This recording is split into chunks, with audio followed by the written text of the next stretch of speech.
धर्म विचार प्रसार के माध्यम से अनवरत रूप से लगे रहते हैं। हमने निवेदन किया कि आप आइए और हम सभी को अपने ज्ञान की गंगा में डुबकी लगाने का अवसर दें। उन्होंने हमारे निवेदन को स्वीकार किया और उन्होंने कहा कि लखन जी, महर्षि दयानंद जी की 200वीं जयंती पर चर्चा कराइए, मनुस्मृति पर चर्चा अपन आगे फिर कभी करेंगे। हमें ये सुझाव भी बहुत उत्तम लगा निश्चित रूप से। तो हमने उनके सुझाव को आगे बढ़ाते हुए उन्हीं से हमने कार्यक्रम का प्रारंभ किया। आइए आचार्य डॉक्टर चंद्रशेखर शर्मा जी, गवालियर, स्वागत है आप।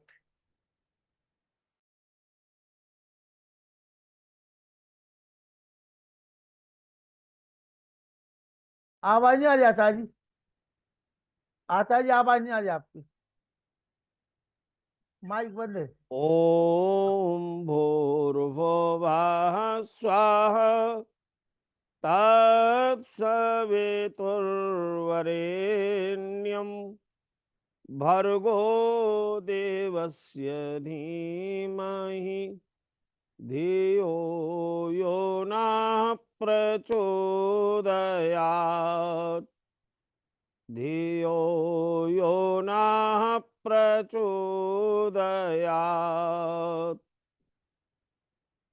एको देवः सर्वभूतेषु गूढः सर्वव्यापी सर्वभूतान्तरात्मा कर्माध्यक्षः सर्वभूतादिवासः साक्षी चेता केवलो निर्गुणश्च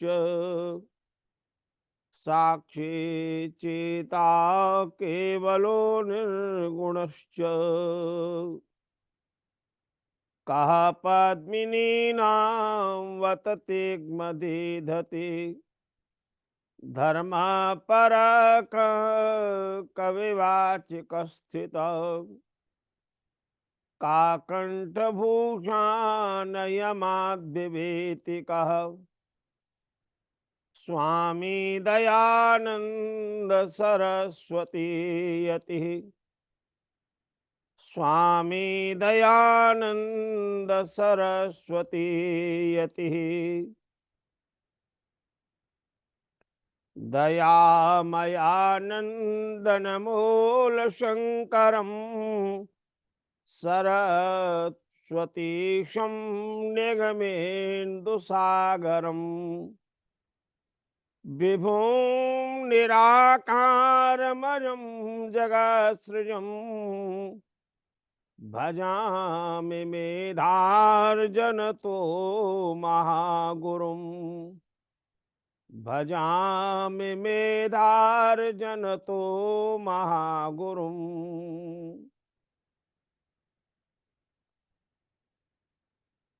आज हम सब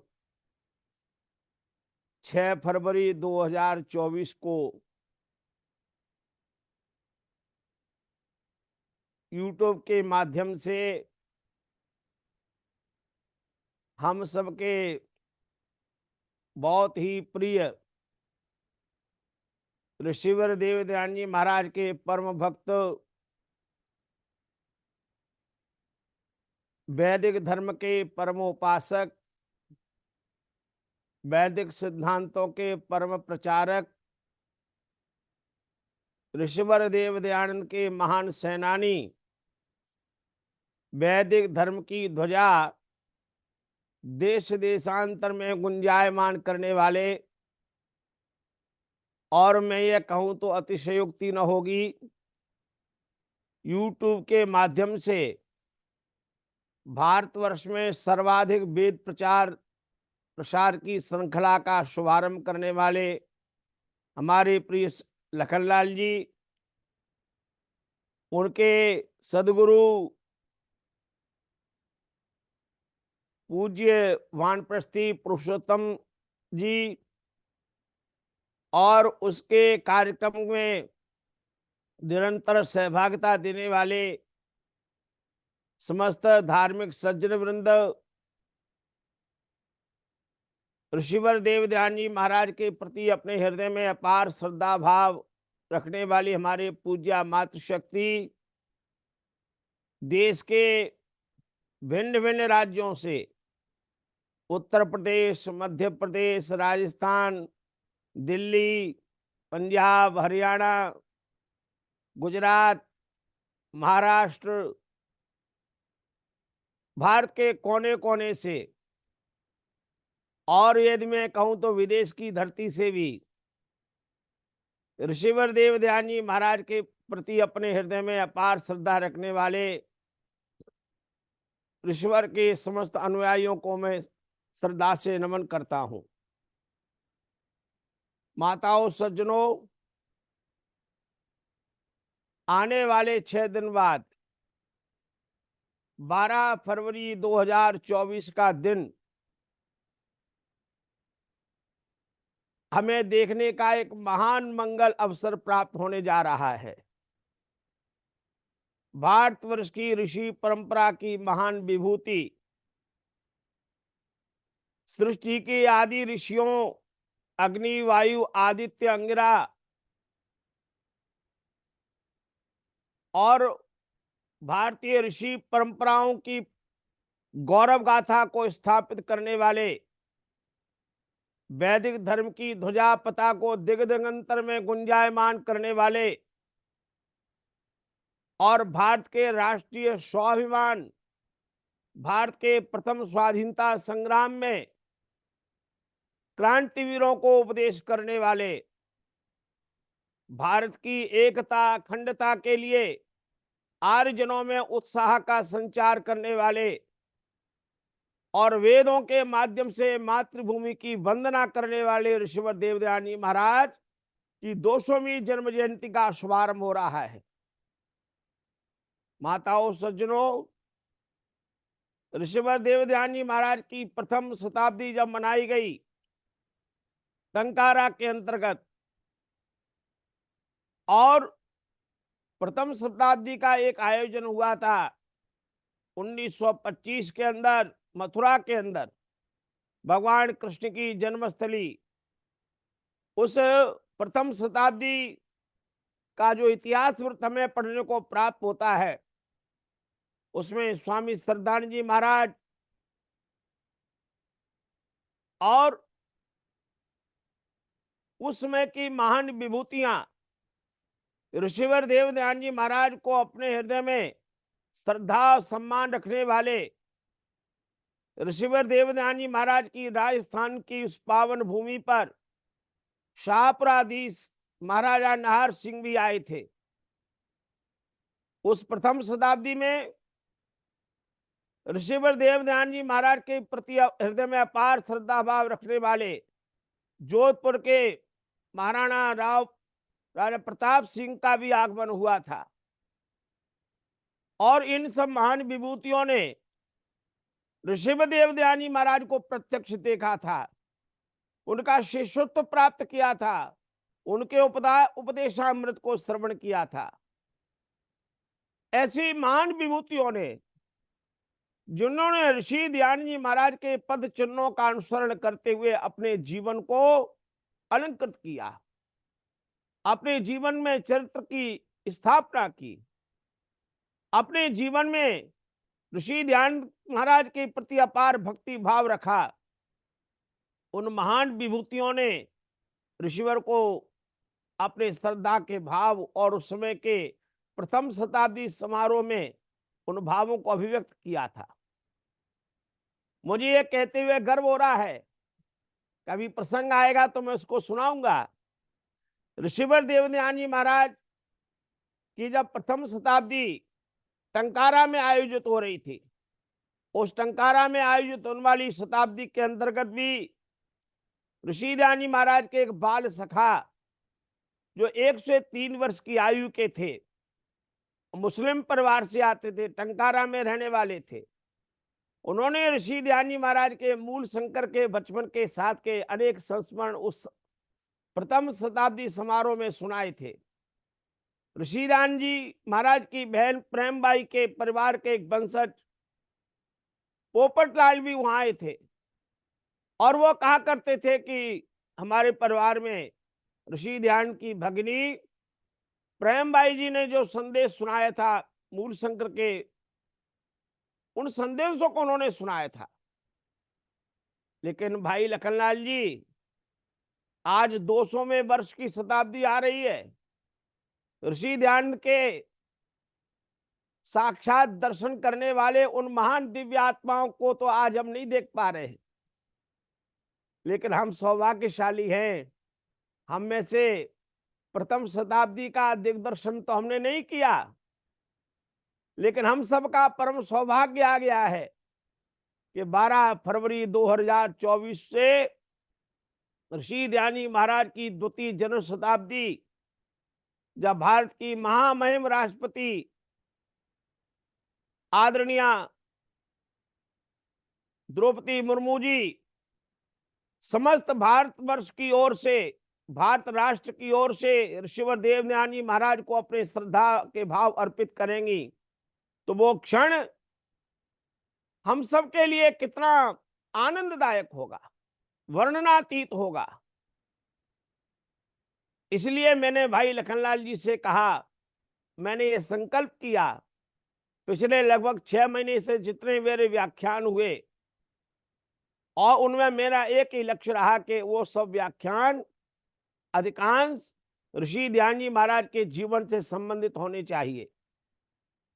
और लखनलाल जी ने मेरी प्रार्थना को स्वीकार किया और उन्होंने ये कार्यक्रम का विनियोजन किया।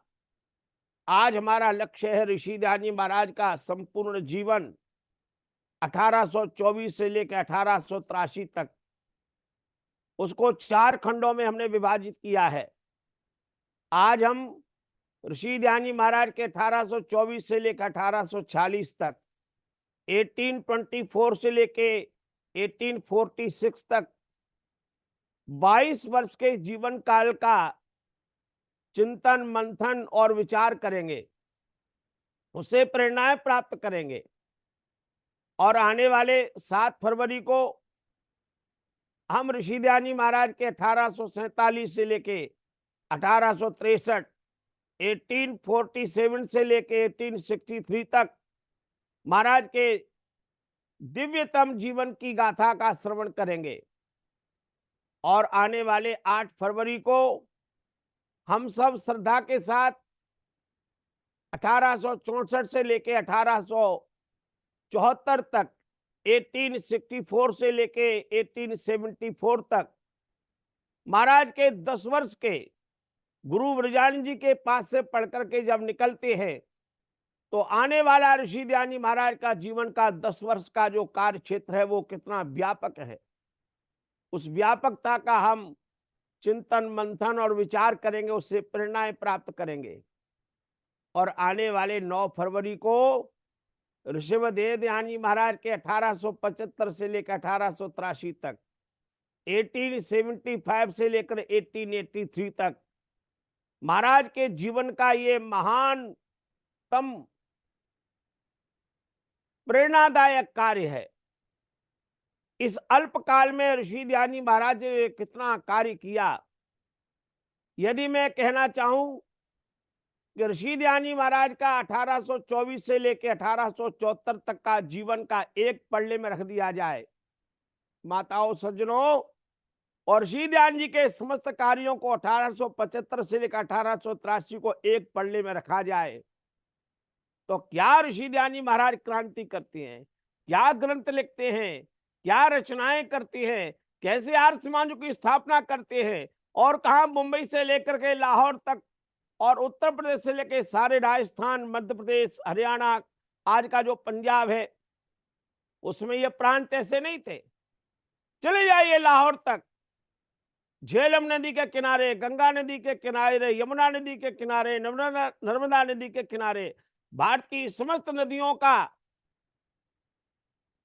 प्रवाह जैसे बहता है, ऋषि देवध्यान जी महाराज का ज्ञान की गंगा भी उसी प्रकार से बहती है, जिसमें अवगाहन करके भारतीय जनमानस अपने आप को कृतकृत्य कर लेता है।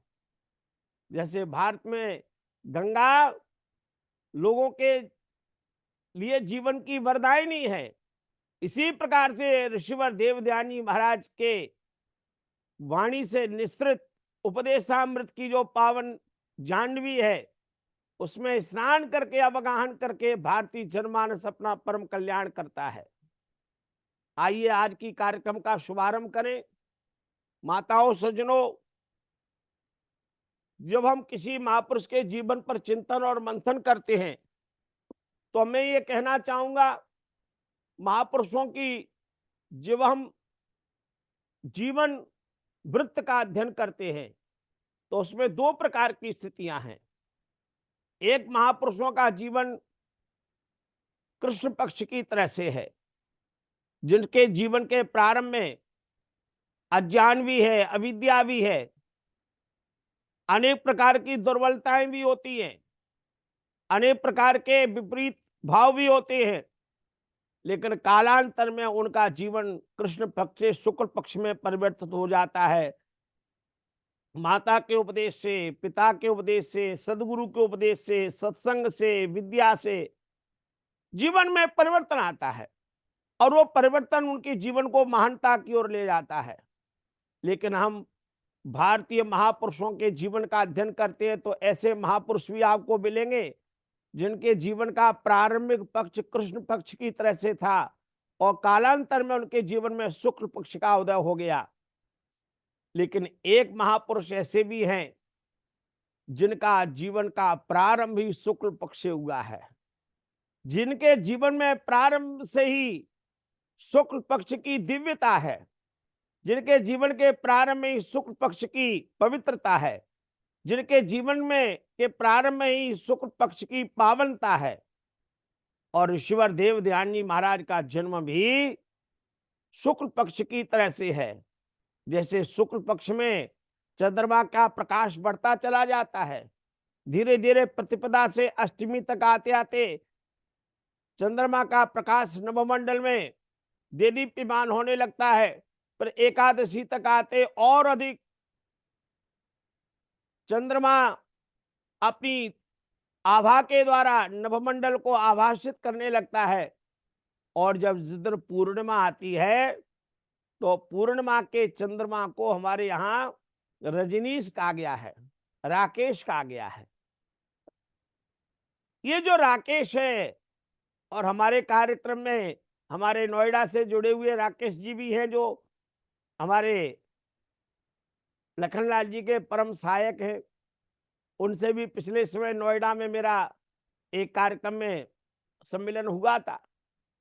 तो जैसे राकेश पूर्णिमा में अपनी आभार ज्योति के द्वारा समस्त नभमंडल को देदीप्यमान कर देता है, माताओं सज्जनों, ऋषिवर देव दयानंद का जीवन का शुभारंभ भी शुक्ल पक्ष की पूर्णिमा की तरह से भारतवर्ष को जाजल्यमान देदीप्यमान करने वाला जीवन है। क्या उसमें ज्योति है, क्या प्रकाश है। और ऐसी दिव्य आत्माओं का अवतरण जब भारत भूमि पर होता है तो आप परमात्मा की व्यवस्था में मुझे यह कहते हुए आनंदानुभूति हो रही है। योगेश्वर श्री कृष्ण ने भगवत गीता के 6वें अध्याय में अर्जुन ने एक प्रश्न किया कि किसी का किसी के घर में जन्म होता है तो उसका कोई क्रम है। तो भगवान कृष्ण गीता में कह रहे हैं कि अपने पुण्य कर्मों के उदय होने से वे पुण्यात्माएं धनवान माता पिता के घर में जन्म लेती हैं, ऐश्वर्यशाली माता पिता के घर में जन्म लेती हैं।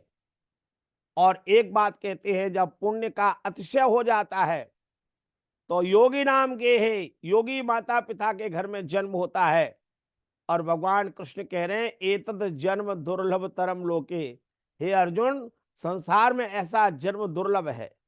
माताओं सज्जनों, ऋषि ध्यानी महाराज का भी जन्म जिस पारिवारिक पृष्ठभूमि में हुआ परमात्मा की व्यवस्था से, वो माता पिता कितने धार्मिक थे, कितने प्रभु भक्त थे, कितनी परमात्मा में दिव्य आस्था थी। आज उसका जब हम चित्रण पढ़ते हैं, उस इतिहास को देखते हैं, जब ऋषि ध्यानी महाराज के पूर्वजों का इतिहास हम देखते हैं तो आप देखेंगे कि गुजरात के अंदर जो कच्छ है और कच्छ के प्रसिद्ध तीर्थ स्थान नारायण सरोवर की यात्रा पर इनके पूर्वज सिद्धपुर जो भगवान शिव की आराधना का एक केंद्र है। और कालांतर में मूल शंकर का सिद्धपुर के मेले में आगमन भी होता है। तो इनके पूर्वज 13वीं शताब्दी के अंतर्गत 1343 ईस्वी में जब वहां से कच्छ नरेश के यज्ञ के पुरोहित बने और उसमें उन्होंने राजस्व और राज प्रतिष्ठा भी प्राप्त की, और उसके साथ में वहां से पुरोहित बनकर के कच्छ प्रवासी ब्राह्मण ऋषि ध्यान जी महाराज के ये पूर्वज थे, जिन्होंने यज्ञाचार्य बनकर के कच्छ नरेश के यहाँ बहुत बड़े यज्ञ का संपादन किया। आप कल्पना कीजिए, ऋषि ध्यान जी महाराज का तो जन्म उस परिवार में 1824 में हो रहा है। उससे 300 वर्ष का इतिहास ऋषि ध्यान जी महाराज के परिवार का देखें तो उनके पूर्वज कितने विद्वान थे, उनके पूर्वज कितने यज्ञ की महिमा को जानने वाले थे, उनके वंश में कैसे कैसे विद्वान आचार्य हुए। उस परंपरा का जब हम अवलोकन करते हैं तो उनके वंश में औदिच्य ब्राह्मण थे, सामवेदीय ब्राह्मण, और उस कुल के ब्राह्मण कच्छ प्रवासी ब्राह्मण ही ऋषि ध्यान जी महाराज के परिवार के लोग 1602 ईस्वी में महाराजा जाम रावल, जिन्होंने जामनगर बसाया, गुजरात का महानगर है। मुझे जामनगर में भी 6 बार जाने का अवसर मिला, और कभी आप जामनगर जाए वहां भी भव्य आर्य समाज है। वहां एक अध्यापन कार्य में मैं पढ़ाने के लिए गया था, तो जामनगर में जाम राजा जो सौराष्ट्र में है, उन्होंने जामनगर के नाम से जो नई राज्य की स्थापना हो रही थी, ऋषि ध्यान जी महाराज के पूर्वज आए और उन्होंने जाम राजा के राज्य के इस नवीन स्थापना के 100 सर्व एक महान यज्ञ हुआ। उस यज्ञ को कराने वाले भी ऋषि ध्यान जी महाराज के पूर्वज थे, और उसी परंपरा को जब हम देखें तो वहां से चल करके ऋषि ध्यान जी महाराज के पूर्वजों में एक हरि भाई त्रिवेदी जी सर्वप्रथम टंकारा आने वाले महापुरुष थे। क्या बात है! ये हरि भाई त्रिवेदी का कार्य, उनका समय 17वीं शताब्दी का प्रारंभ माना जाता है, और ऋषि ध्यान जी की बहन प्रेमबाई के वंशज पोपटलाल के गृह से जो प्राप्त दान पात्र हैं, उनसे ये विवरण प्राप्त होता है कि हरिभाई त्रिवेदी 7वीं शताब्दी के अंत या 18वीं शताब्दी के पूर्व में विद्यमान थे, और इन्हीं के वंश में एक मेघजी त्रिवेदी हुए, और मेघजी त्रिवेदी के 2 पुत्र थे, एक विश्राम जी और एक डोसा जी। और जीवा मेहता नामक एक सृष्टि जो अपने जीवापुर नामक स्थान पर जाकर के बसे, तो कहा जाता है डोसा जी संस्कृत के परम विद्वान थे। और इनके 2 पुत्र हुए, कुंवर जी और लाल जी। लाल जी ऋषि ध्यानंद सरस्वती के पितामह हैं, और कुंवर जी के बेलजी नामक पुत्र हुआ, और कनिष्ठ भ्राता लाल जी के 2 पुत्र हुए, एक मावजी और एक करसन जी। ये करसन जी ही ऋषि ध्यान जी के पूज्य पिताजी हैं। क्या वंश परंपरा है! आप उस परंपरा को जब देखें तो आप विचार कीजिए, ऋषि ध्यान जी महाराज के टंकारा में आने वाले हरिभाई त्रिवेदी जी, और डोसा जी उनके परदादा हैं, लाल जी उनके दादाजी हैं, और करसन जी ऋषि ध्यान जी के पूज्य पिताजी हैं। ऋषि ध्यान जी माता जी का जब हम इतिहास वृत्त पढ़ते हैं तो ऋषि ध्यान जी की पूज्या माता अमृतबाई की जब हम उनका विवरण जानते हैं तो धन्य है ऋषि ध्यान जी माँ, जिस माता के गर्भ में उनके जीवन का सूत्रपात हुआ। वो माता भुज के महान मंदिर के मुख्य पुजारी की बेटी थी। आप कल्पना कर सकते हैं, उनकी माता को भी अपने बाल्यावस्था से एक दिव्य संस्कार मिले थे। तो आपने देखा कि पिताजी की परंपरा में कितने बड़े बड़े विद्वान हुए, और माताजी भी धार्मिक परंपरा से हैं। ऐसे धार्मिक माता पिता के गृह में परमात्मा की व्यवस्था से ऋषि दयानंद जी महाराज का जन्म हुआ। और जन्म का जब वृतांत आप हम लोग पढ़ते हैं तो विवाह के बहुत समय पश्चात माता पिता की दिव्य कामना के बाद इनका जन्म हुआ।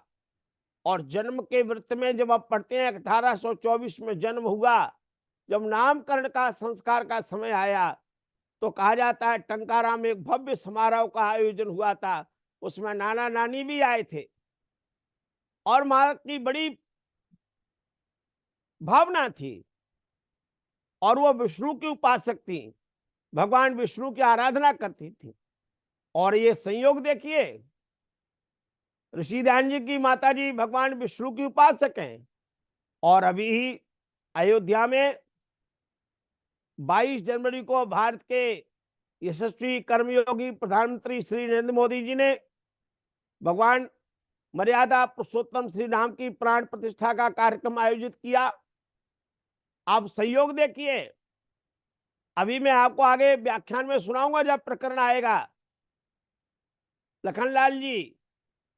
तो मर्यादा पुरुषोत्तम श्री रामचंद्र जी की जन्मभूमि अयोध्या में ऋषि ध्यानी महाराज 1 महीने तक रहे थे। वो समय आने पर उस प्रसंग को मैं सुनाऊंगा। यहाँ पर मेरे बहुत सारे मित्र बैठे हैं। आचार्य रामचंद्र जी को मैं देख रहा हूँ, डिफेंस कॉलोनी से हैं। इनकी समाज में बहुत बार मुझे जाने का, व्याख्यान देने का अवसर मिला है। तो हमारे जितने विद्वान मित्र बैठे हैं, एक संयोग देखिए, ऋषि ध्यानी महाराज अपने जीवन काल में 1 दिन 2 दिन 10-15 दिन नहीं, 1 महीने तक अयोध्या में रुके। और उसी अयोध्या नगरी में ऋषि ध्यानी महाराज ने ऋग्वेद आदि भाषा भूमिका का प्रणयन का कार्य किया। आज संयोग देखिए, जब ऋषि ध्यानी महाराज की दूसरी जन्म शताब्दी 12 फरवरी 2024 को हो रही है, तो ये 2024 का वर्ष कितना मंगलमय है।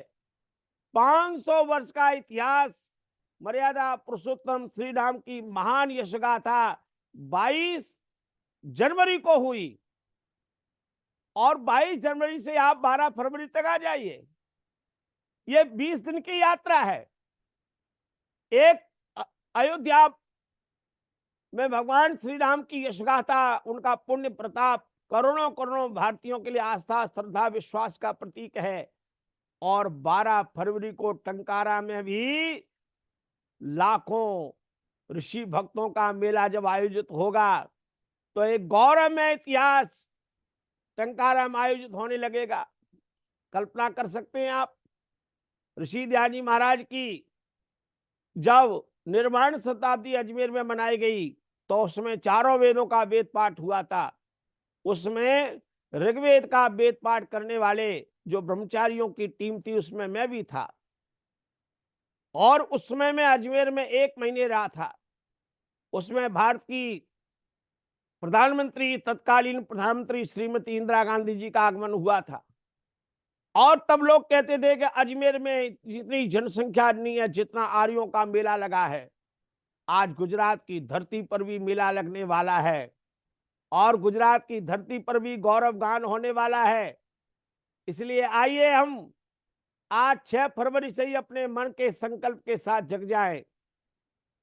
और जब मैं ऋषि की गाथा का वर्णन कर रहा हूं, सज्जनों माताओं, जब मैंने इस बात की खोज की भाई रामचंद्र जी के टंकारा ऋषि ध्यान की जन्मभूमि है, इसका पता करने के लिए महीनों महीनों अन्वेषण का कार्य पंडित लेखराम जी ने और ऋषि ध्यान जी महाराज की जीवन गाथा लिखने वालों ने किया। आज आप और हम सहज रूप से राजकोट से टंकारा पहुंच जाएंगे, अपने लिए होटलों की व्यवस्था कर लेंगे, लोगों ने बुकिंग भी प्रारंभ कर दी है।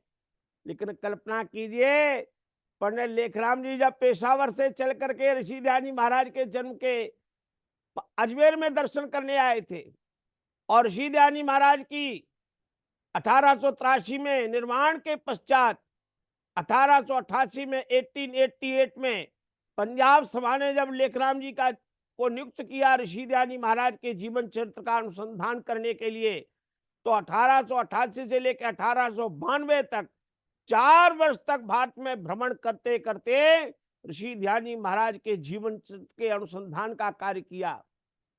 तब आप कल्पना कर सकते हैं लेखराम जी ने कितना परम पुरुषार्थ किया था ऋषि ध्यान की जन्मभूमि टंकारा है यह पता लगाने के लिए।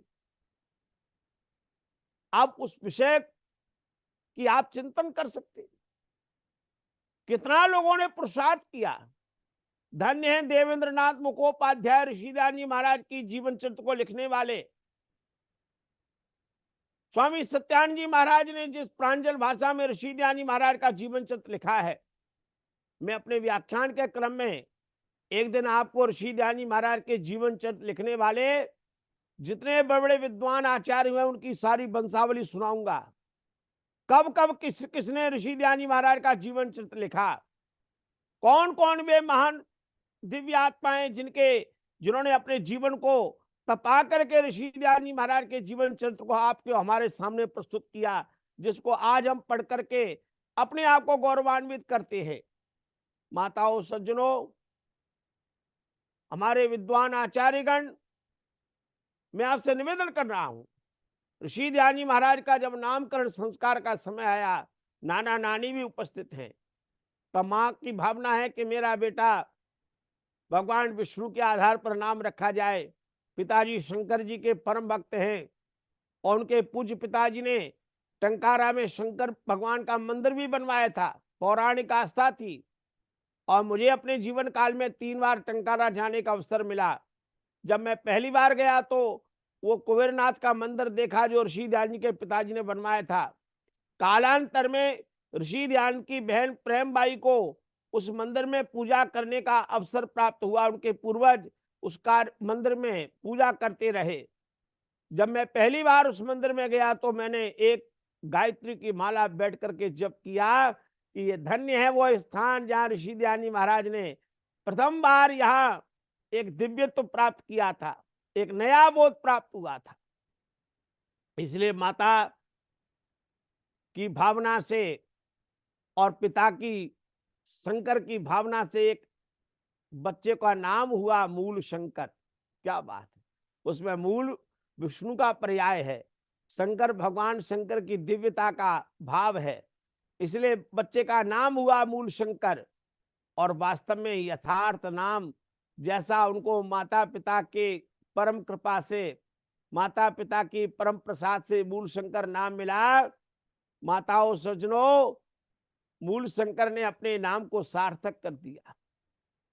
शंकर मूल को जानने के लिए निकल पड़े और उन्होंने नियम भी ये बनाया 1875 में 10 अप्रैल 1875 को जब आर्य समाज की स्थापना बंबई में करते हैं, तो आप कल्पना कीजिए नाम तो मिला 1824 में, और आप कल्पना करो 1875 में जब आर्य समाज की स्थापना की तो क्या लिखा, सब सत विद्या और जो पदार्थ विद्या से जाने जाते हैं उन सबका आदि मूल परमेश्वर है। क्या बात है, मूल ने मूल को जानने की हमें दिशा दी, जान दिया, उसका भाव प्रकट किया। इसलिए मैं आपको निवेदन करना चाहता हूं, ऋषि ध्यान जी महाराज के जीवन चरित्र को लिखने वाले भिन्न भिन्न आचार्यों ने भिन्न भिन्न प्रसंगों का वर्णन किया है।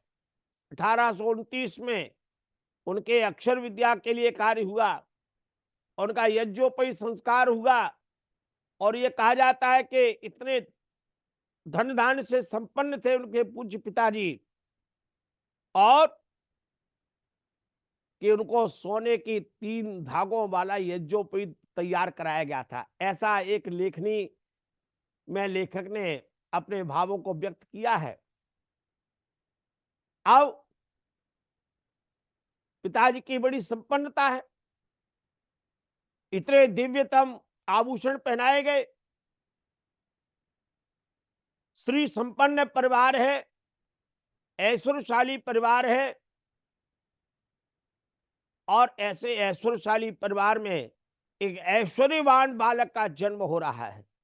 जैसे सुवर्ण पहनाए गए हैं वैसा ही सुवर्ण में जीवन मूल शंकर का है। आप कल्पना कीजिए माता पिता की कितनी बड़ी धार्मिक भावना है, कितनी आस्था है। जितने भी देवताओं के स्तोत्र होते हैं सब कंठस्थ कराए गए, क्योंकि पिताजी पौराणिक विचारों के अनुसार शिव जी के परम भक्त हैं। तो पौराणिक परंपरा के अनुसार शिव जी के लिए रुद्राष्टाध्यायी का पाठ होता है। शिव जी का जब पंचाभिषेक किया जाता है, गंगा जल से, दूध से, दही से, घृत से, शहद से ये स्नान कराया जाता है। आपने देखा होगा अनेक बार, भिन्न भिन्न हमारे जो तीर्थ स्थान हैं और वहां पर शंकर जी का जब रुद्राभिषेक होता है, जिन पाठ होता है, वो यजुर्वेद के ही मंत्र हैं।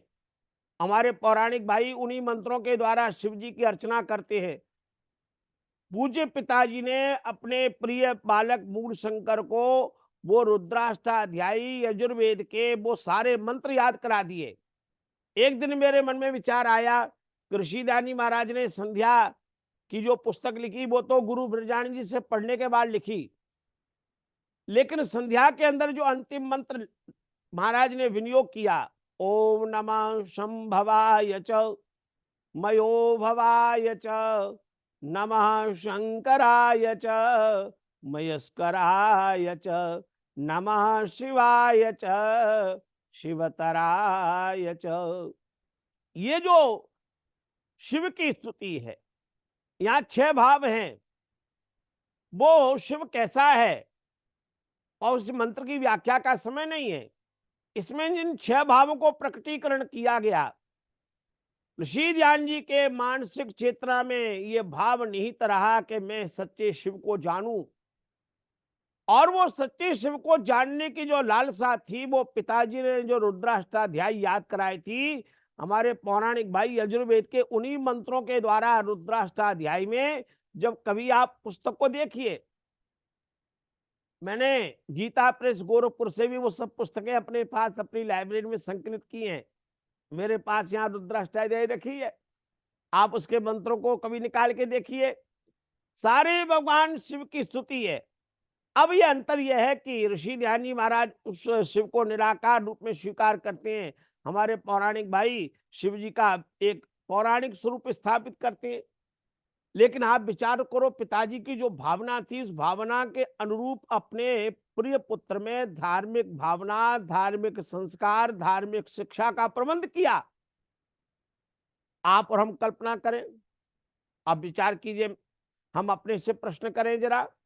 ऋषि का जब जीवन गाथा पढ़ रहे हैं, तो आप हम सब लोग जितने बैठे हैं, जितने माता पिता बैठे हैं, जिनके गृहस्थ में पुत्र भी हैं, पुत्रियां हैं, बताइए, ऋषि ध्यान के माता पिता तो 1832 में अपनी संतान मूल शंकर को सब स्तोत्र याद कराते हैं, सारी पाठ विधि याद कराते हैं, सारी शिक्षा का प्रबंध करते हैं, आचार्यों को बुलाते हैं, उनको पढ़ने के लिए पास के गांव में भेजते हैं।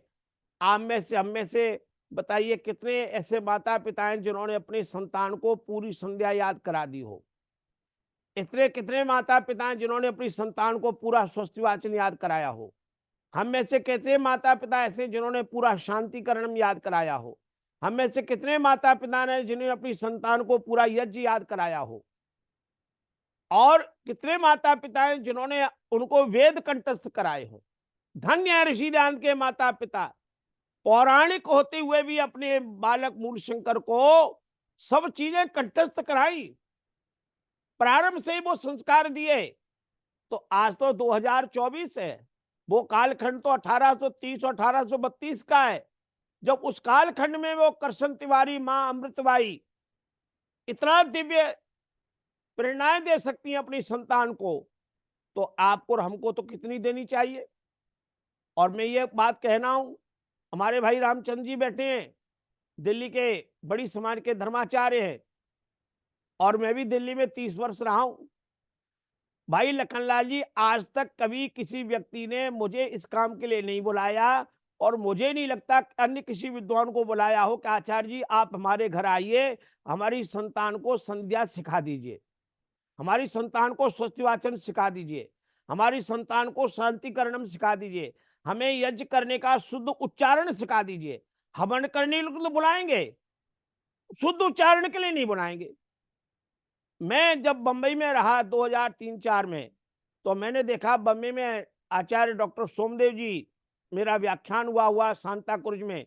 तो जैसे ही मैं निकला तो वहां बोर्ड लगा हुआ कि जो लोग मंत्र पाठ सीखना चाहें, संस्कृत सीखना चाहें, वो इस 1 घंटे की कक्षा में आ सकते हैं।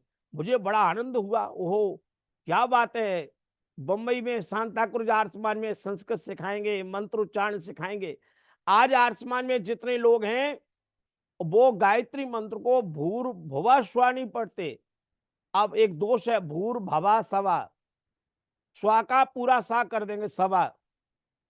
और ये अशुद्ध उच्चारण करने का जो भाव है, कितने सारे मंत्रों का शुद्ध उच्चारण करते हैं। आर्य समाज के दिव्य आत्मा आज हमारे बीच में नहीं है। आदरणीय ऋषि ध्यान जी महाराज पर यदि मैं कहूं सर्वाधिक भजन बनाने वाले आर्य समाज में यदि कोई है तो हमारे पथिक जी हैं।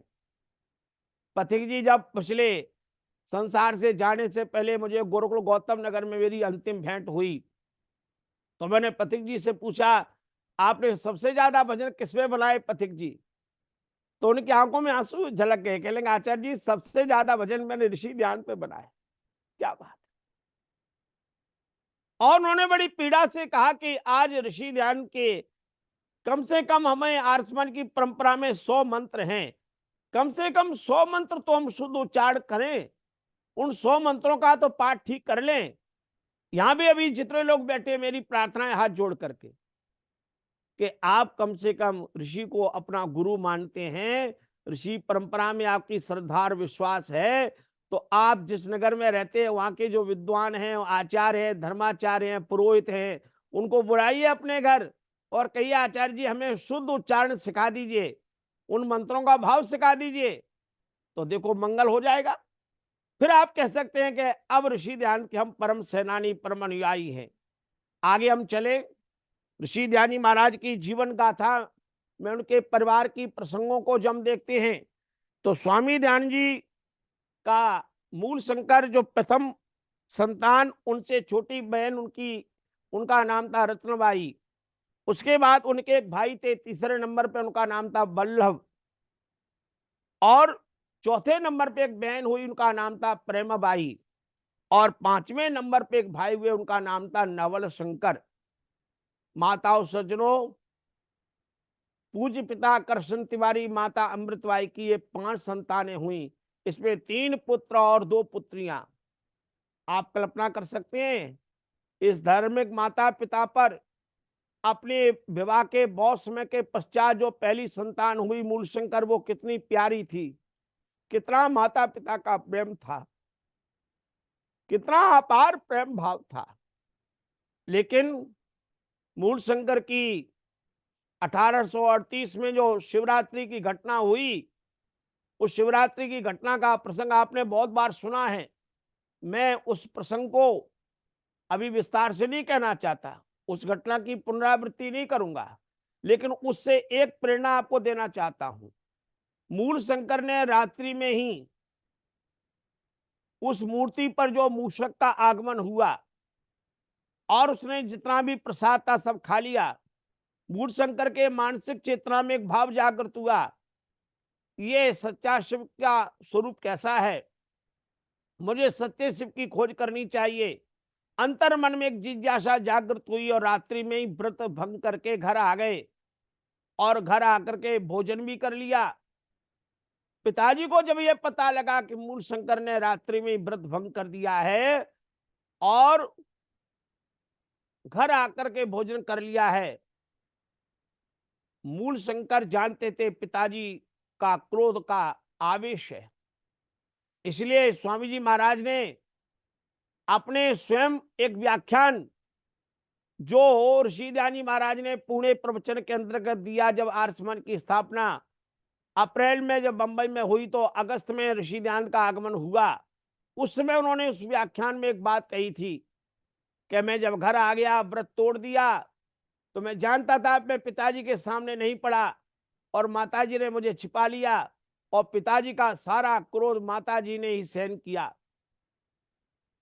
अब पिता ने यह देखा कि माता के प्यार में आकर के मूल शंकर ने रात्रि में व्रत भंग कर दिया है, भोजन भी ग्रहण कर लिया है, तो मेरे पुत्र का अनिष्ट न हो जाए। आप कल्पना कीजिए पिताजी का कितना प्यार है अपने पुत्र से। मेरे पुत्र का कोई अहित न हो जाए। हमारे पौराणिक परंपरा का एक भाव है कि व्रत को भंग करने से कहीं अनिष्ट न हो जाए। बहुत समय बाद तो पुत्र हुआ है, इसलिए आचार्यों से पूछा अब इसके लिए क्या उपाय करना चाहिए। हमारे पुत्र ने तो बीच में ही व्रत भंग कर दिया। तो उन्होंने कहा नहीं, इसके लिए पूजा पाठ करो। तो आपको जान करके ये प्रसन्नता होगी, उनके पूज्य पिता कृष्ण त्रिवेदी जी ने अगले दिन अपने पुत्र का कोई अनिष्ट, कोई अहित न हो, इसलिए आचार्यों को बिठा करके बहुत बड़ी पूजा का आयोजन किया और मेरे पुत्र का कल्याण सिद्ध हो जाए। इस घटना से क्या पता लगता है? हर पिता की अपनी संतान के प्रति वात्सल्य होता है, लेकिन कृष्ण तिवारी का वात्सल्य तो अनुपम था, महान था। किसी भी प्रकार से अपने संतान का अहित नहीं चाहते थे। लेकिन 1840 में उनकी छोटी बहन, जो मूल शंकर से छोटी थी और जिनका नाम रत्नबाई था, वो विसूचिका से उनका हैजा होने से देहावसान हो गया। बहन को मृत्यु को देख करके मूल शंकर के अंतर मन में पहली बार यह भाव जागृत हुआ, मृत्यु क्या है। और उसके ठीक 3 वर्ष बाद 1843 में उनके जो प्रिय चाचा जी थे, जिनका बहुत बड़ा प्रेम था, माऊ जी, उन माऊ जी का देहावसान जब हुआ तो मूल शंकर सारा परिवार करुण क्रंदन कर रहा है। अब मूल शंकर उस समय लगभग 19 वर्ष के हो गए हैं। 19 वर्ष के मूल शंकर चाचा जी के पंच भौतिक शरीर के न रहने पर अब अंतर मन में प्रबल जिज्ञासा जग गई है। बहन चली गई, चाचा जी चले गए, ये मृत्यु क्या है, मृत्यु कैसे आती है, मृत्यु की मीमांसा क्या है, मरने के बाद आदमी कहाँ जाता है, क्या यह मौत सबके लिए होगी, क्या मेरी भी मृत्यु हो जाएगी। अनेक प्रकार के प्रश्न मन में रेखांकित हो गए।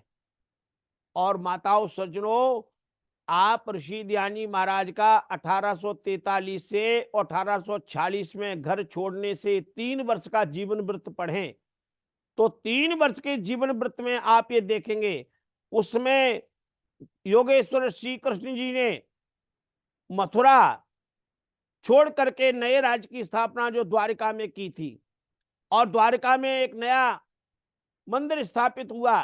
तो भारतवर्ष के बड़े बड़े सन्यासी महात्मा सब द्वारिका धाम के लिए जाते थे। तो टंकारा होकर के जो लोग यात्रा करते थे, तो मूल शंकर के पूज्य पिताजी उन आने वाले अतिथियों का, साधुओं का, सन्यासियों का, महात्माओं का, यात्रियों का टंकारा में सम्मान भी करते हैं, उनको भोजन भी कराते हैं, उनको दक्षिणा भी देते हैं और उनसे उपदेशामृत का पान भी करते हैं। बालक मूल शंकर उन आने वाले सन्यासी साधुओं से मृत्यु के संबंध में प्रश्न करते हैं, शिव के संबंध में प्रश्न करते हैं। अब 2 प्रश्न मन में जागृत हो गए, सच्चा शिव कौन है और मृत्यु क्या है। ये प्रश्न क्रम 3 वर्ष तक लगातार चलता रहा और वे साधु सन्यासी मूल शंकर के पिता कृष्ण त्रिवेदी जी को कहते हैं कि आपके बालक के अंदर तो वैराग्य का बीज बपन हो गया है, ऐसा न हो ये ऐसे प्रश्न करता है, ये घर छोड़ के न चला जाए। जब माता पिता को ये पता लगा कि मूल शंकर के अंदर वैराग्य का बीज बपन हो गया है, तो उन्होंने अपने पुत्र को विवाह के बंधन में बांधने के लिए लड़की भी देख ली, लड़की वालों से बातचीत भी हो गई, विवाह की तैयारियां भी होने लगी। मूल शंकर ने कहा माता पिता से, मैं काशी जाना चाहता हूं। आप कल्पना करो, कहाँ टंकारा और कहाँ उत्तर प्रदेश में काशी, और काशी इसमें विद्या की नगरी थी, प्राचीन भारत से ही काशी का बड़ा गौरव है। तो माता ने कहा नहीं बेटा, हम काशी नहीं भेजेंगे पढ़ने के लिए, और आपको आप विवाह करना चाहते हैं। मूल शंकर ने देखा कि अब यदि विवाह के बंधन में बंध गया तो फिर मेरा जो लक्ष्य और उद्देश्य है उससे विरक्त हो जाऊंगा। क्या परमात्मा की व्यवस्था है, परमात्मा उस दिव्य आत्मा से भारत का उत्थान करना चाहती है, करोड़ों करोड़ों भारतीयों में एक नव भाव का संचार कराना चाहती है। इसलिए भगवान की व्यवस्था के अनुसार ही दिव्य आत्मा में वैराग्य का ऐसा प्रबल भाव जागृत हुआ कि वो 1846 में जब घर छोड़ते हैं, उस दिन का वृतांत आप यदि पढ़ेंगे, उस वृतांत को यदि आप सुनेंगे, तो आपको पता लगेगा सायंकाल के समय वो 5 बजे के लगभग घर से निकलते हैं और हाथ में एक लोटा जल से भरा हुआ लेते हैं और विचार करते हैं, यदि कोई पूछेगा कहाँ जा रहे हो, तो मैं शौच क्रिया के लिए बाहर जा रहा हूं। और घर से निकले, और घर से निकलते हुए उस वैराग्य पथ पर जब आगे बढ़े, तो रास्ते में पात्र तो छोड़ दिया और रेशमी वस्त्र वस्त्र पहने थे। आप कल्पना करो, स्वामी जी मूल शंकर उसमें रेशमी परिधानों में निकले थे और स्वर्ण आभूषण भी धारण किए हुए थे। और ये संयोग देखिए, उस समय वो घर से निकलते समय पहली रात्रि में हनुमान जी के मंदिर में ठहरते हैं। पहली रात्रि में मूल शंकर का विश्राम हनुमान जी के मंदिर में हुआ। और जब इस प्रसंग को जब आप पढ़ेंगे, तो आप गदगद हो जाएंगे। संयोग देखिए, हनुमान जी त्रेता युग में मर्यादा पुरुषोत्तम श्री राम के परम सहायक परम भक्त, हनुमान भी ब्रह्मचारी हैं। मान लो परमात्मा की व्यवस्था में हनुमान जैसे ब्रह्मचारी के मंदिर में आज उस महान व्रत को धारण करने वाला मूल शंकर ब्रह्मचारी एक ब्रह्मचारी के मंदिर में आ गया है। और हनुमान जी कह रहे हैं, मूल शंकर तुम हमारे पास ही आ गए, मैंने भी त्रेता युग में बड़ा काम किया था, अब कलयुग में तुमको हनुमान जी की शक्ति लेकर के भारत में नव संचार करना है, नव उत्थान करना है। क्या पावन प्रेरणा है। एक बार हनुमान जी और ऋषि ध्यान जी महाराज के लिए ताली बंद करके धन्यवाद तो करें। क्या बात, एक संयोग देखिए, परमात्मा की व्यवस्था में संयोग कैसे घटनाएं घटित होती है। पहली रात्रि में हनुमान जी के मंदिर में मूल शंकर का आगमन होता है। और अगले क्रम में हम जब चलेंगे, तो उससे पहले मैं एक दो बात आपसे निवेदन करना चाहता हूं। आप ऋषि ध्यानी महाराज के परिवार का वृतांत आप सुनेंगे, तो माताओं सज्जनों, आपका रोम रोम पुलकित हो जाएगा। ऋषि ध्यानी महाराज के जब उस परिवार के प्रसंगों को हम विस्तार से उसकी विवेचना करते हैं, उसको पढ़ते हैं, सुनते हैं, तो ऋषि ध्यानी महाराज मूल शंकर ने तो 1846 में घर छोड़ दिया। 1840 में उनके सामने उनकी बहन रत्नबाई का देहावसान हो गया था। और उनके जो भाई थे बल्लभ जी, तीसरे नंबर के बल्लभ जी का विवाह 1847 में हुआ। जब मूल शंकर ने घर छोड़ दिया, तो माता पिता पर विपत्ति का पहाड़ टूट गया। क्या आप उस माता पिता के अनुपम स्वामी सत्यानंद जी महाराज ने दयानंद प्रकाश में एक पंक्ति लिखी है। स्वामी सत्यानंद जी महाराज एक पंक्ति लिखते हैं, माता पिता की प्रेम रज्जु सदा सदा के लिए टूट गई। ये प्रेम की रज्जु है, प्रेम का रस धागा है। क्या बैराग्य था, चले गए घर से। और जो अंतिम भेंट सिद्धपुर के मेले में हुई, तो पिताजी बड़े क्रोध और आवेश में थे।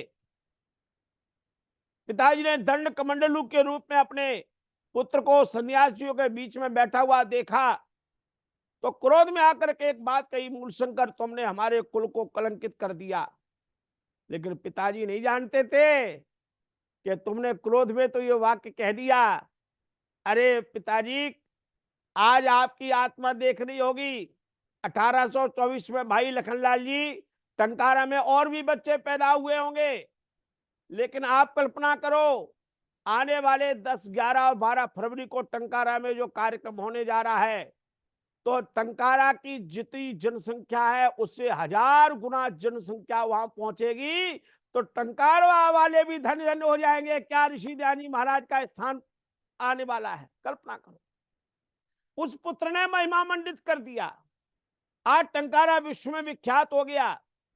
लेकिन पिता का तो प्रेम है ही, अगाध प्रेम है। राजपुरुष लगाए, सिपाही नियुक्त किए हैं, पहरा लगा दिया है। लेकिन मूल शंकर का प्रबल वैराग्य देखिए, आंखें बंद कर ली दिखाने के लिए, पहरेदारों ने, रक्षकों ने सोचा सो गए हैं। मूलशंकर लिखते हैं, जब मैंने देखा कि पहरेदार को नींद आ गई तो मैं वहां से निकला और पास में ही मंदिर में एक पेड़ था, उस पेड़ पर चढ़ गया और पेड़ की डालियों के बीच में ऐसे छिप करके डाली को पकड़ के ऐसे बैठ गया। ऊपर से मेरे पिताजी दौड़ रहे हैं, सब लोग दौड़ रहे हैं और सब मुझे ढूंढ रहे हैं और मैं छिप करके पत्तों की छाया में ऐसे छिप करके बैठ गया, मुझे कोई देख नहीं पाए। और आप कल्पना कर सकते हैं, पूरे दिन बैठे रहे और जब रात्रि हुई दूसरी, तो रात्रि में उस पेड़ से नीचे उतरे और ऐसा रास्ता पकड़ा जो जिस पर जाना लोगों के लिए असंभव है, कांटों भरा ऐसा रास्ता चुना, उस पर आगे मंजिल की ओर बढ़ते चले गए। अब वो प्रसंग में आपको सुनाऊंगा। ये जो प्रबल वैराग्य के पथ पर आगे बढ़े थे, आप मूल शंकर के जाने से माता कितनी भाव विभोर हो गई थी। मूल शंकर से जब शिवपुर के मेले में पिताजी मिले थे, तो पिताजी ने एक बात कही थी, बेटा मूल शंकर, क्या तुम्हें अपनी मां पर दया नहीं आती? क्या तुम्हें अपनी मां की याद नहीं आती? आज इस बात को पढ़ते तो हमारी आंखों में आंसू आ जाते, आज भी हमारा रोम रोम पुलकित हो जाता है। एक पिता के रूप में अपने पुत्र के प्रति वात्सल्य भाव कितना था, मां का अनुराग कितना था। परिवार पर पहाड़ टूट गया जब मूलशंकर चले गए और उस वियोग में पिताजी ने उनके जो दूसरे भाई थे और उनका विवाह कराया और उनका नाम था बल्लभ जी। अब देखिए कितना बड़ा संकट आया पिताजी के ऊपर। बल्लभ का जो विवाह हुआ, दो भाई लखनलाल जी, बल्लभ के विवाह के 6 महीने पश्चात वो दूसरे भाई बल्लभ का भी देहांत हो गया और उसकी पत्नी विधवा हो गई। पिताजी पर एक पहाड़ संकट का टूट गया। 1847 में घटना घटित हुई। मूल शंकर को घर से निकले हुए 1 वर्ष हुआ है। 1 वर्ष में इतना बड़ा संकट पिताजी के सामने आ गया और उसके पश्चात उनकी जो दूसरी बहन थी प्रेमबाई, और प्रेमबाई का विवाह 1848 में हुआ और उनका जो विवाह हुआ उसका भी एक पूरा का पूरा वर्णन है। इन्हीं प्रेमबाई के वंश में एक बेटा हुआ था और उनका विवाह बोधा रावल जी, उसमें कल्याण जी, उसमें पोपटलाल जी हुए। यही पोपटलाल ऋषि ध्यान की प्रथम जन्म शताब्दी में टंकारा में आए थे। ये प्रेमबाई के वंशज थे।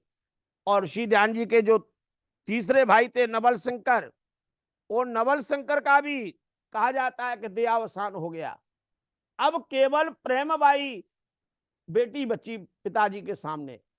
इसी प्रेमबाई को उनके पूज्य पिताजी ने अपनी सारी संपत्ति, जो अपनी विधवा बहू थी, उसको आधी बांट दी और आधी संपत्ति उनके पूज्य पिताजी ने अपनी बेटी प्रेमबाई को दे दी।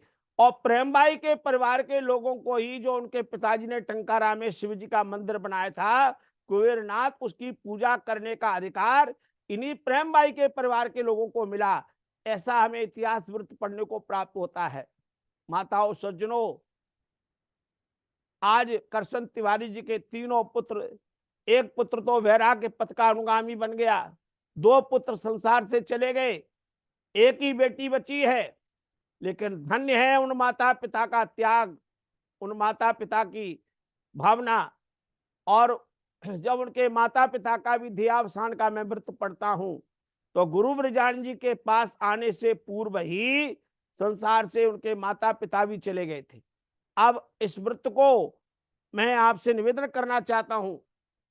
ऋषि ध्यान जी महाराज के इस घटनाक्रम को जब हम पढ़ेंगे विस्तार के साथ में, तो महाराज के इस घटनाक्रम में हमें अनेक प्रसंग पढ़ने को प्राप्त होंगे। और आने वाले समय में आज 1846 तक का वृतांत मैंने थोड़ा रखा और आने वाले कल से हम 1847 से लेके 1863 तक की यात्रा करेंगे। आज हमने जो प्रसंग पढ़ा, ऋषि ध्यान की पृष्ठभूमि देखी, इससे हमें 3 शिक्षाएं लेनी है। एक, ऋषि ध्यान का जन्म शुक्ल पक्ष की तरह से हुआ। दूसरी प्रेरणा, ऋषि ध्यान जी ने अपने बाल्यावस्था में ही अपनी स्मरण शक्ति बढ़ाई सब स्तोत्र याद किए। तीसरी, मूल शंकर के अंदर प्रश्न करने की भावना थी। इसलिए आपके घर में जो बच्चे हैं, आपका अपना जीवन है, आप प्रश्न कीजिए, क्या आपके मन में कुछ प्रश्न है कि नहीं। यदि आपके मन में कोई प्रश्न नहीं है तो समझिए कि आपके अंदर फिर सीखने की जिज्ञासा नहीं है। जिसमें कुछ जानने की इच्छा होती है, जानने की लालसा होती है, वहां प्रश्न तैयार होते हैं। मूल शंकर के जीवन में एक प्रश्नोत्तरी है और एक है प्रबल वैराग्य। आप और हम लोग अपने घरों परिवार में है, वैराग्य तो नहीं कर सकते, लेकिन एक अवस्था आ जाने पर हमें अपने जीवन में परिवार में रहते हुए भी एक चीज तो करें, हम बुराइयों के प्रति वैराग्य हो जाएं, हम छल कपट के प्रति वैराग्य हो जाएं, और हमारे अंदर जीवन में जो बहुत सारी आसक्ति है, उस आसक्ति के प्रति निरासक्त होते हुए ये ऋषि ध्यान जी महाराज के जीवन से प्रेरणा लेंगे तो हमारा जीवन भी आनंद विभोर हो जाएगा। आज आइए इन दो पंक्तियों के साथ। धन्य है तुझे को ए ऋषि, तूने हमें जगा दिया। धन्य है तुझे को ए ऋषि, तूने हमें जगा दिया। सो सो के लौट रहे थे हम, तूने हमें बचा लिया। सो सो के लौट रहे थे हम, तूने हमें बचा लिया।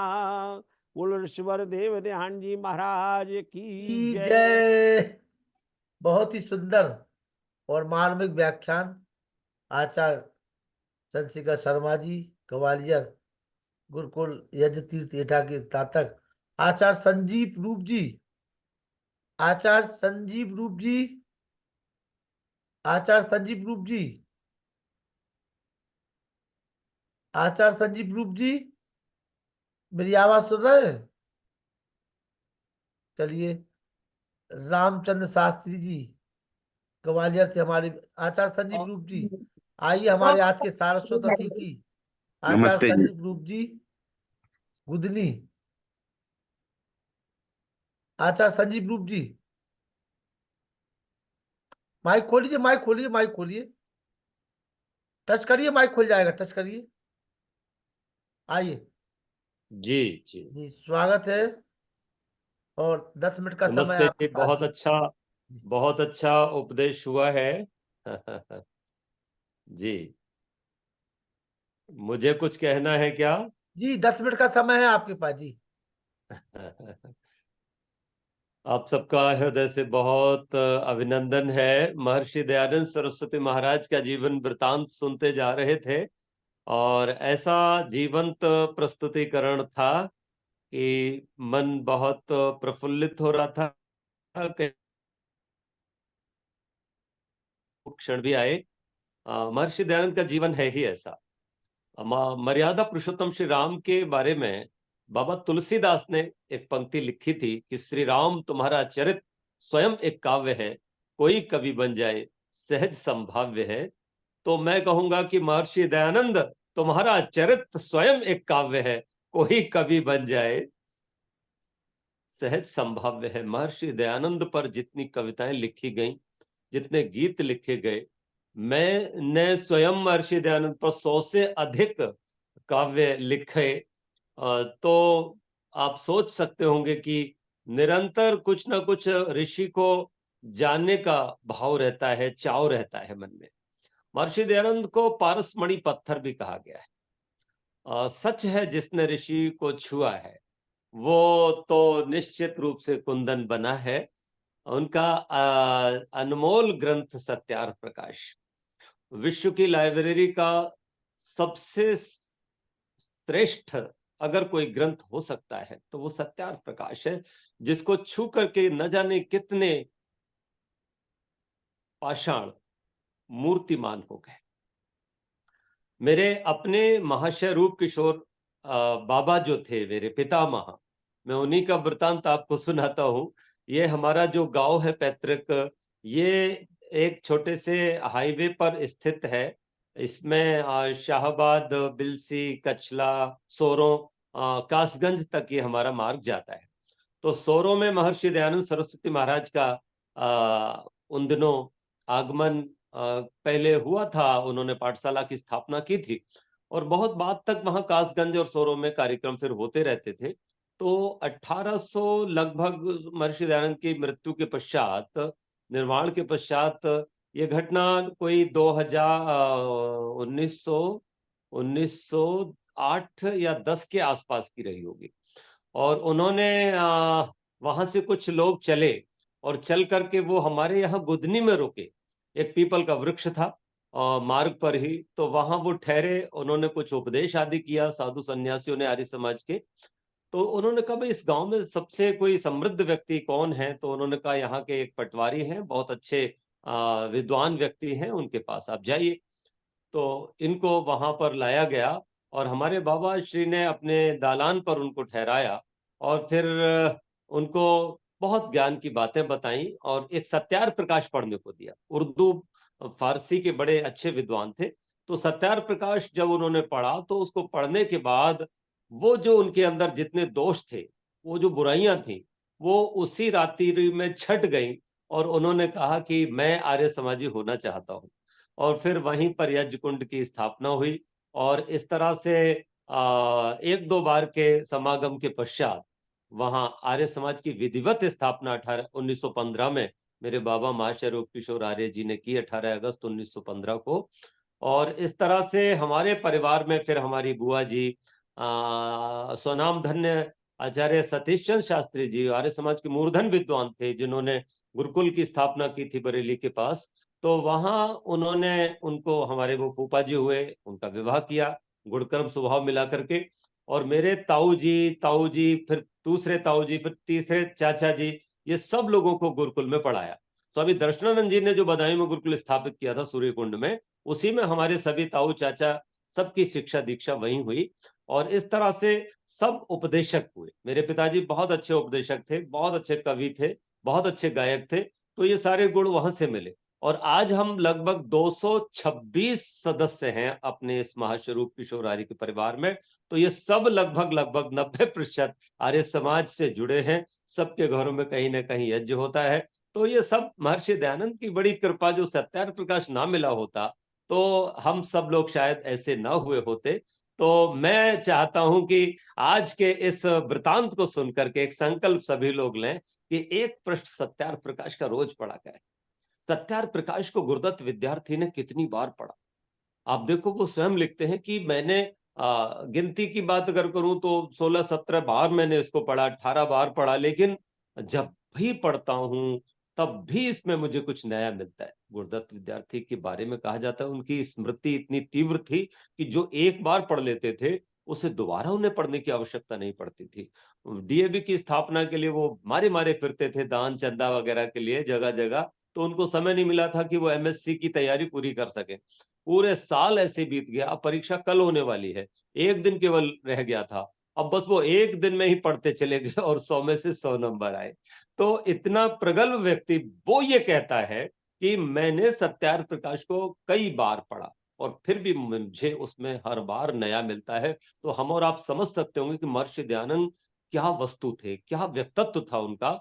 मैं अगर कहूं, अगर पौराणिक होता मैं, तो मैं जरूर कहता कि वो भगवान के अवतार थे। या बजरंगबली हनुमान की भी बात अभी की थी, आचार्य जी ने, वो हनुमान जी के भी चलिए, अवतार थे। मैं बहुत सच बहुत कहता, अगर धन्यवाद। मैं पौराणिक होता तो मैं ये कहता। लेकिन मैं आर्य समाजी होने के नाते ये तो जरूर कहूंगा कि वो सही मायने में एक कोई दिव्य आत्मा थे। और वो सच में एक पवित्र आत्मा थे जो अवतरित हुए थे राष्ट्र बहुत का बहुत उद्धार करने आभार के लिए और कहीं ना आचार्य कहीं हम सबका उद्धार करने। संजीव रूप जी, महर्षि आपका। दयानंद सरस्वती के बारे में मैं जितना बोलूं उतना ही कम है। वो कहते ना कि गिने जाए मुमकिन है सहरा के जर्रे, समंदर के कतरे, फलक के सितारे, मगर ऐ ऋषिवर ये मुमकिन नहीं है, गिने जाए तेरे एहसान सारे। बहुत बहुत और धन्यवाद। सुनिए, बहुत आगे कवि कहता है कि एक जंगल में नई बस्ती बसा दी तूने, वक्त पत्थर पे सफल जोंक जगा दी तूने, सच तो ये है कि किया काम निराला तूने, आग पानी में दयानंद लगा लगा दी दी तूने, वाह। ऐसे ऐसे ऋषि राज को मैं शत शत नमन करता हूं। और मैं चाहता हूं कि जगह जगह जो कथाएं आजकल राम कथाएं हो रही हैं या कृष्ण कथाएं हो रही हैं, हालांकि मैंने वेद कथा का आरंभ किया था, मैं भी कथाकार हूं, कथा करता हूं, तो मेरा मन होता है कि दयानंद कथाएं की जाए, क्योंकि दयानंद अपने आप में सच कहूं तो वेद ही है, क्योंकि वेद के विरुद्ध जो आचरण नहीं करता वो स्वयं में वेद हो जाता है। अग्नि में लोहा गया, यद्यपि अग्नि अलग वस्तु रहेगी, अग्नि और लोहा अलग वस्तु रहेगा, लेकिन लोहा अग्नि में अगर चला गया और उसी में रहा तो वो अग्नि ही हो जाता है। उसी तरह से जो वेद में गया तो वो वेद हो जाता है। मेरे ऋषि को पढ़ने की बहुत आवश्यकता है, उसके जीवन चरित्र को निरंतर गाने की बहुत आवश्यकता है।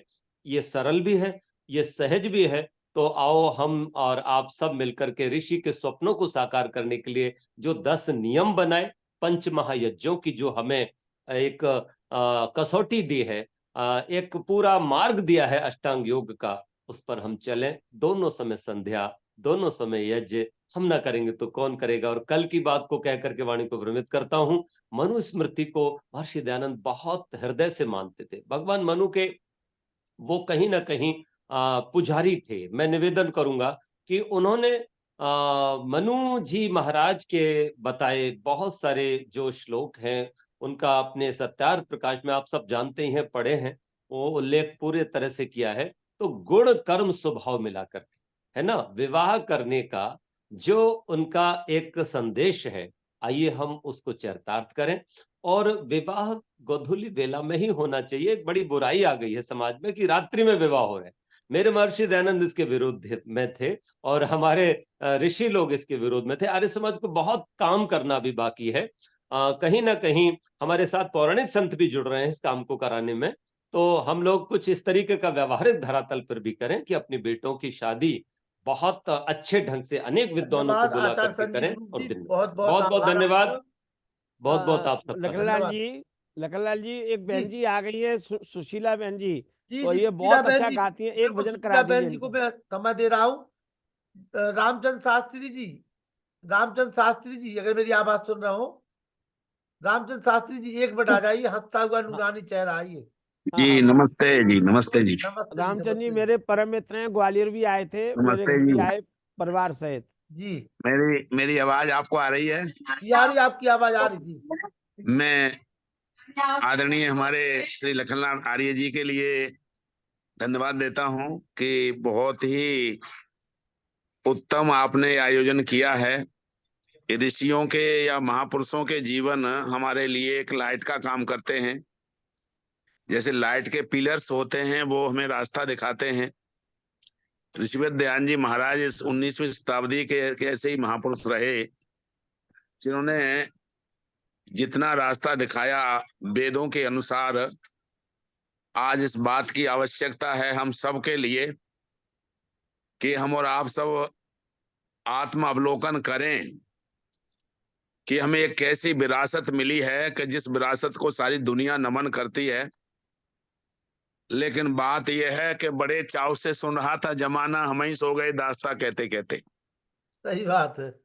कि जीवन में हम आदरणीय हमारे आचार्य जी जो हैं हमारे बहुत ही अग्रज हैं, हमें आशीर्वाद उनका रहता है और मैं भी 30-35 साल से उनको जानता हूं।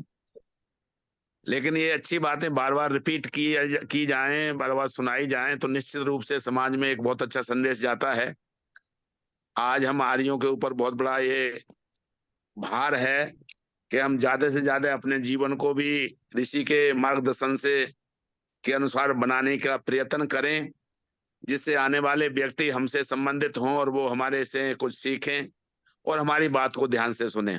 मैं आपके इस कार्यक्रम में जुड़ा, मुझे बहुत ही अच्छा लगा और मैं आपके कार्य में जुड़ा हुआ हूँ। सो मैं आपके लिए पुनः पुनः भगवान से प्रार्थना मेरा करता एक हूँ कि निवेदन आपके है लिए आपसे, आप जी लगातार जुड़े रहिए और भी लोगों को जोड़ने का प्रयास करिए। धन्यवाद। धन्यवाद, मैं जुड़ूंगा जब भी मुझे समय मिलेगा जरूर। धन्यवाद जी, बहुत बहुत धन्यवाद। सुशीला, नमस्ते सबके लिए। सुशीला जी, सुशीला जी आ जाइए, बहुत देर से इंतजार कर रहे थे आपका।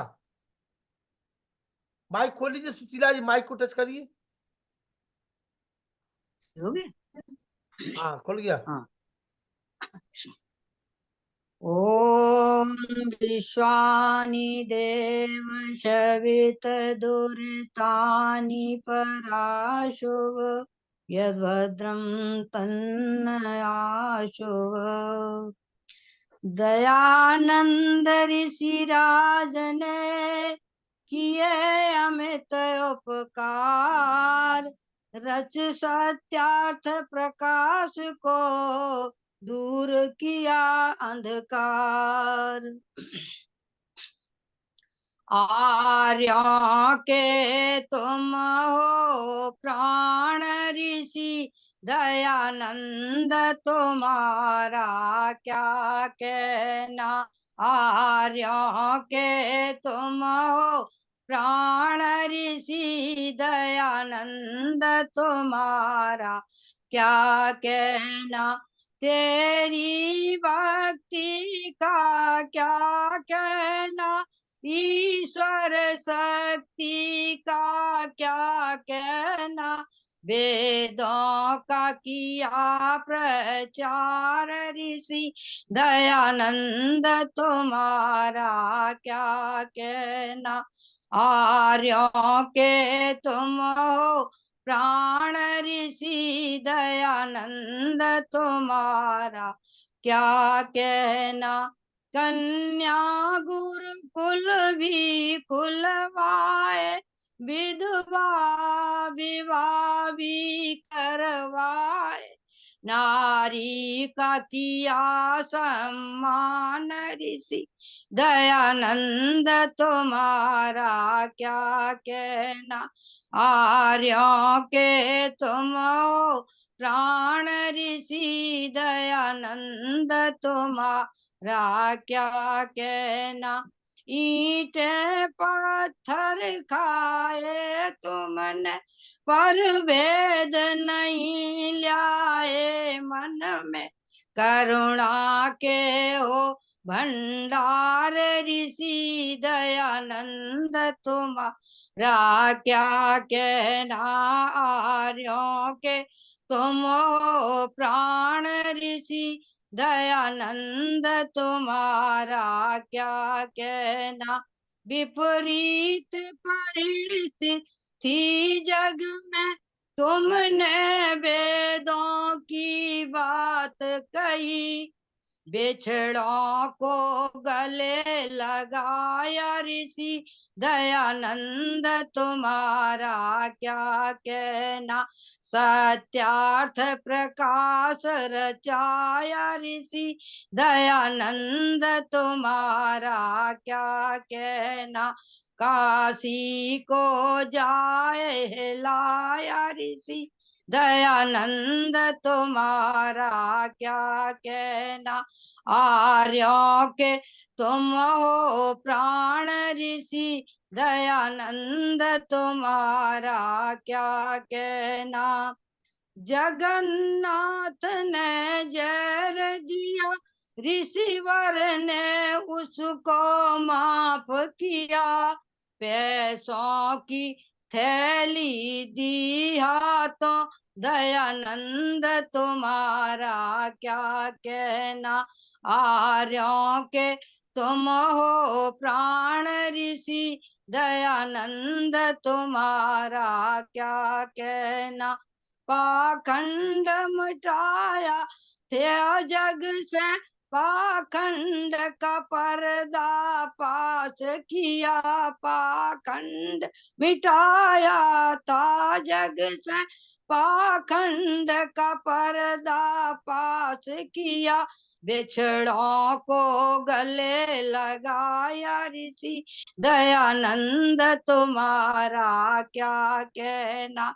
आर्यों के तुम हो प्राण ऋषि, दयानंद तुम्हारा क्या कहना। हे अमर नाम रहे ऋषि जी, हे मूल शंकर जग में। है अमर रहे ये नाम ऋषि, है मूल शंकर जग में।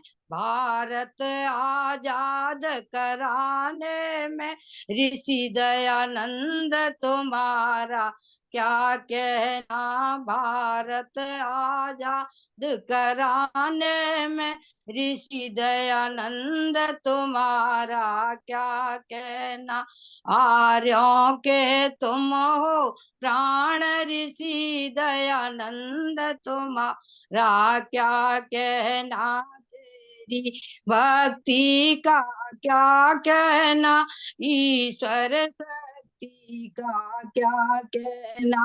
वेदों का किया प्रचार ऋषि दयानंद तुम्हारा क्या।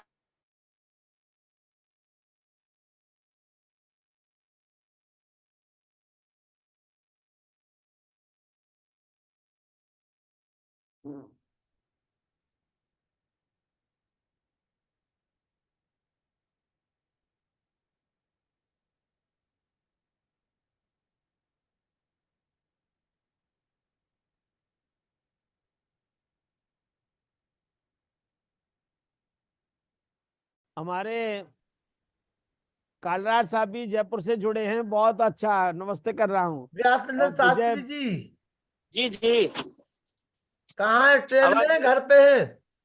ट्रेन में है, जा रहा हूँ अभी। मैं बोल लेता हूँ 2 मिनट। हेलो, आइए आइए, 2 आवाज शब्द नहीं मिल बोलिए। रही है। हाँ जी जी। ओम इंद्रं वर्धन्तो अप्सुरः कृण्वन्तो विश्वमार्यम् अपघ्नन्तो अरावणः। ओम शांति शांति शांति। महर्षि दयानंद सरस्वती की 200वीं जयंती के पावन उपलक्ष्य में टंकारा गुजरात में जा रहा हूँ और अभी रास्ते में हूँ। जयपुर स्टेशन में अभी गाड़ी खड़ी है और अभी आज बहुत ही सुंदर उद्बोधन आदरणीय आचार्य चंद्रशेखर शर्मा जी और आचार्य संजीव रूप जी का तथा रामचंद्र शास्त्री जी का श्रवण किया है। माता सुशीला जी का सुंदर भजन हुआ है और इसी कड़ी में मैं भी 2 शब्द मात्र बोल पाऊंगा, क्योंकि भीड़ भाड़ है। ट्रेन में जानते ही हैं, स्टेशन में गाड़ियां आ जा रही हैं। निश्चित रूप से महर्षि स्वामी दयानंद सरस्वती का इस रूप में याद करना, जिनकी 200वीं जयंती मनाई जा रही है, और इस पावन उपलक्ष्य में जो सुंदर कार्यक्रम संचालित हो रहा है आर्यों के महाकुंभ में, इस कार्यक्रम के जनक के रूप में मैं आदरणीय मित्रवर पंडित लखनलाल आर्य जी को नमन करता हूं, जिन्होंने इतनी सुंदर व्याख्यान माला चला दी है जो कभी बंद नहीं होता। निश्चित रूप से इस व्याख्यान माला में जो लोग भी भाग ले रहे हैं वो निश्चित रूप से धन्य हो जाते हैं, जो महर्षि स्वामी दयानंद की गाथा को गान कर रहे हैं। महर्षि दयानंद सरस्वती जो वेदोमाला ऋषि के रूप से सारे संसार में जाने जाते हैं, जिनका सत्यार्थ प्रकाश और जिनका आर्याभिविनय पढ़ने से उनके ईश्वरत्व का भान होता है। किस प्रकार वो परम आस्तिक थे और वेदोखिलो धर्म मूलम की घोषणा करने वाले मनु के शब्दों में महर्षि दयानंद सरस्वती वेद के प्रकांड पंडित ही नहीं, प्रकांड ज्ञाता ही नहीं, बल्कि महान भाष्यकार भी रहे हैं, जिन्होंने चारों वेदों का भाष्य समयाभाव के कारण तो नहीं कर पाए, लेकिन उनकी ऋग्वेद आदि भाष्य भूमिका को पढ़ने से यह अभिज्ञान होता है, पूर्ण रूप से ज्ञान होने लगता है कि महर्षि दयानंद को यदि 400 वर्ष की आयु मिली होती तो 100 वर्ष वो एक वेद के भाष्य में लगाते, जैसा उनके पत्रों से ज्ञात होता है।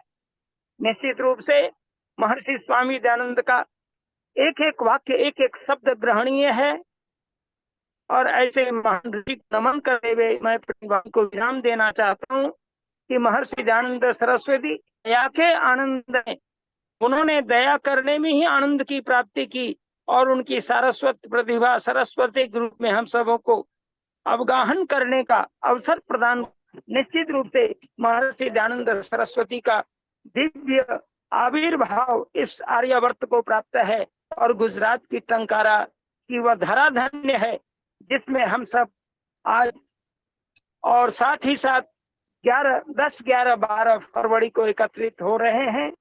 हम सभी उसमें जाकर के अवगाहन करेंगे उनके ज्ञान की जननी और जन्मभूमि में जाकर के अपने को तल्लीन कर पाएंगे। निस्संदेह मैं अपनी वाणी को इन्हीं शब्दों के साथ उस परम कारुणिक ऋषि के प्रति नमन करता हुआ अपनी वाणी को विराम देता हूँ, जिन्होंने अपने जीवन के कण कण और क्षण क्षण वेद के भाष्य और वेद के प्रचार में लगाया है। ओम शांति शांति। आइए शांति पाठ करें।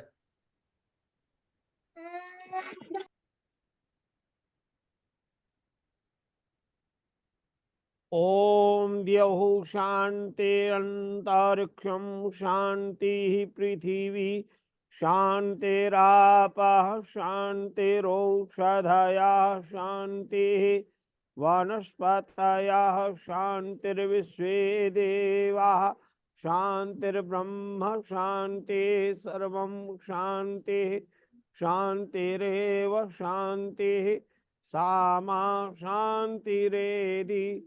ओम शांति शांति शांति।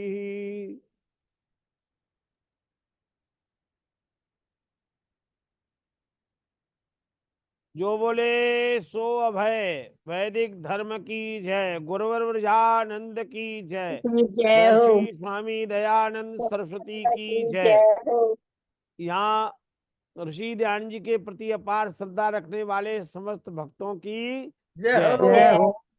चंडी गुरु विरजानंद की जय हो। मर्यादा पुरुषोत्तम श्री रामचंद्र की जय हो। योगी राज श्री कृष्ण चंद्र की जय हो। जय हो। श्रद्धानंद की जय हो। जय हो। स्वामी जय हो। श्रद्धानंद की जय हो। जय पंडित हो। लेखराम जय की हो। जय हो। जय हो। आर्य समाज अमर रहे। अमर रहे।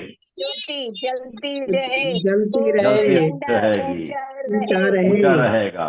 भारत माता की जय। जय। देश जय के हो। वीरांगनाओं की जय। जय। आर्यों के कुंभ और भारत समझो अभियान की ध्यान जय। की जय। मेरे प्रिय जय वीर हो। लखनलाल जी की जय। और आज के मुख्य वक्ता श्री चंद्रशेखर जी की भी जय। जय। प्रणाम ध्वनि। सभी को सादर नमस्ते। और ओम। लगातार 3 दिन सभी को सादर नमस्ते। वैदिक अभिवादन सभी को 6, सादर 7, 8, 9 नमस्ते चमकांता दीदी। नमस्ते आचार्य 7, 8 जी। में सभी लगातार लोगों को सादर आचार्य चंद्रशेखर नमस्ते। जी को आप लोग नमस्ते सुनेंगे। नमस्ते छात्री हमारे जी। भाई आपने पहचाना चंद्रशेखर नहीं जी भी मुझे। जयपुर से जुड़े हैं। भाई चंद्रशेखर जी नमस्ते। हाँ जी नमस्ते। शास्त्री जी पहचाना नहीं आपने मुझे। शर्मा जी शर्मा जी नमस्ते। नमस्ते नमस्ते जी। नहीं पहचाना। बहुत बहुत सब आनंद आ गया माताओं था। को प्रणाम। चलिए अनिल सभी आर्य को जी सादर के नमस्ते। कल मुलाकात करते हैं आप लोगों से सगुण हंसते हंसते। निर्गुण भक्ति के विषय में बोला था और मैंने भी उसी विषय में बोला था। हाँ जी। आचार्य जी का बहुत ही भावुक आज ऋषि दयानंद के बारे में सुन करके बहुत ही अच्छा लगा और भावुक खुद भी हो गए, हमको भी भावुक किया।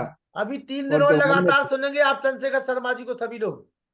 बिल्कुल जी, बिल्कुल जी, बहुत सभी बहुत को सादर धन्यवाद। नमस्ते। ज्यादा से ज्यादा लोगों को जोड़िए।